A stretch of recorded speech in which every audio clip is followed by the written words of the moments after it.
दोस्तों,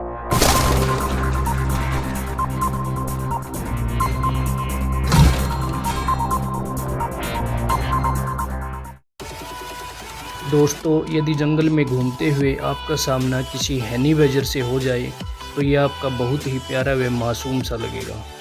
हो सकता है जिज्ञासा के मारे आप हनी बैजर के पास जाने की सोचें, परंतु ऐसा भूल कर भी मत कीजिए।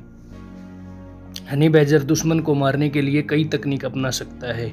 ये धरती के सबसे माहिर शिकारियों में से एक है। इसका आकार एक छोटे कुत्ते जैसा होता है, परंतु छोटा तो छोड़िए, बहुत बड़ा कुत्ता व भेड़िया तक इसका सामना नहीं कर पाते। हनी बैजर शेरों, तेंदुओं और लकड़बग्घों पर हमला करते देखा जा चुका है। यह इतना निडर है कि अकेला ही कई सारे शेरों से भिड़ जाता है। गिनीज बुक ऑफ वर्ल्ड में सबसे निडर जीवों में इसको प्रथम स्थान दिया गया है। दोस्तों, बड़े ही रहस्यमय तथ्य मिले हैं। कहा जाता है कि कब्रिस्तानों के आसपास हनी बैजर पाया जाता है। यह दफन किए गए शवों को खोद कर खा जाता है। हनी बैजर को अपना नाम शहद खाने के शौक से मिला। हनी बैजर को रेटल नाम से भी जाना जाता है। दुनिया के ज़्यादातर हिस्सों में हनी बैजर पाया जाता है। भारत में इसे बिज्जू कहकर पुकारा जाता है। इसकी ऊंचाई 1 फीट, वजन 12 से 15 किलोग्राम तक होता है। इसके पंजे 1.5 इंच लंबे और मजबूत होते हैं, जिनकी मदद से यह ज़मीन में 20 फुट तक गहरी गुफा खोद सकता है। इसके बावजूद भी ये कभी खुद के लिए घर नहीं बनाता, क्योंकि ज़रूरत ही नहीं पड़ी। यह गिद्दड़ और लोमड़ी को भगाकर उनके घरों पर कब्जा कर लेता है। हनी बैजर किसी की परवाह नहीं करता, सांपों की भी नहीं। सांप तो इसका मुख्य भोजन है। यदि सांप को मारते वक्त सांप हनी बैजर को काट भी लेता है तो कोई परेशानी वाली बात नहीं है। सांप द्वारा डसने के बावजूद भी पहले यह सांप को मारता है, फिर सांप के जहर के असर के कारण यह कुछ देर बाद सुकून की नींद से सो लेता है। उसके बाद उठकर सांप को खा जाता है।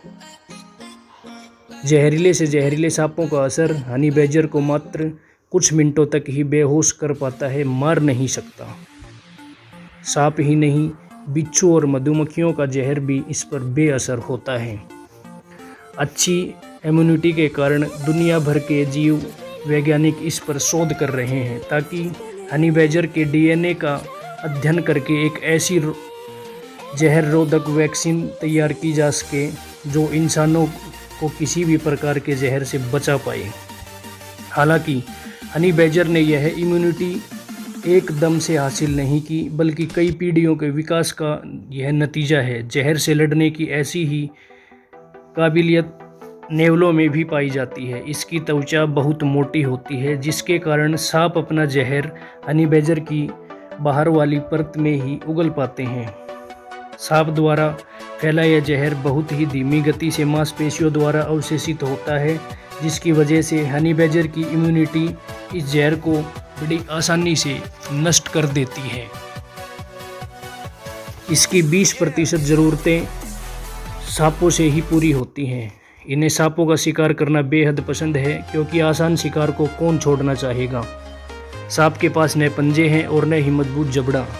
सांपों के मामले में सबसे बड़ा सुरक्षा का साधन होता है जहर। वही जहर हनी बैजर पर बेअसर है। यानी सांपों को मार डालना तो हनी बैजर के लिए खेल के समान है। इनकी मोटी त्वचा सिर्फ इन्हें सांपों के जहर से ही नहीं बचाती, बल्कि इस कवच जैसी त्वचा के दम पर ही ये जंगल के राजा शेर का भी सामना कर लेते हैं। बार बार काटने के बाद भी मोटी त्वचा होने के शेर हनी बैजरों को गहरी चोट नहीं दे पाते। वहीं हनी बैजर अपने नुकीले दांतों से शेर को काट देते हैं। यकीन करना मुश्किल है, लेकिन एक अकेला हनी बैजर कई सारे शेरों को खदेड़ सकता है। कम उम्र के शेरों को तो ये मार डालने में भी सक्षम है। खुद की रक्षा के लिए इसके पास एक अनोखा हथियार भी है। जैसे ही इसका सामना किसी दुश्मन से होता है, ये बेहद ही बुरी बदबू छोड़ता है। इसकी बदबू से दूसरे जीव बेचैन होने लगते हैं और पीछे हट जाते हैं।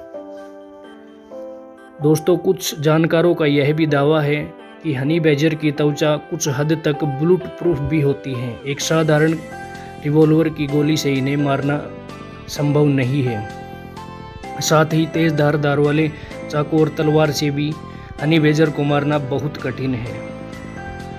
इसकी प्रजनन की ज़्यादा जानकारी उपलब्ध नहीं हो पाई है, फिर भी देखा गया है कि मादा हनी बैजर 6 महीने के गर्भकाल के पश्चात 2 बच्चों को जन्म देती है।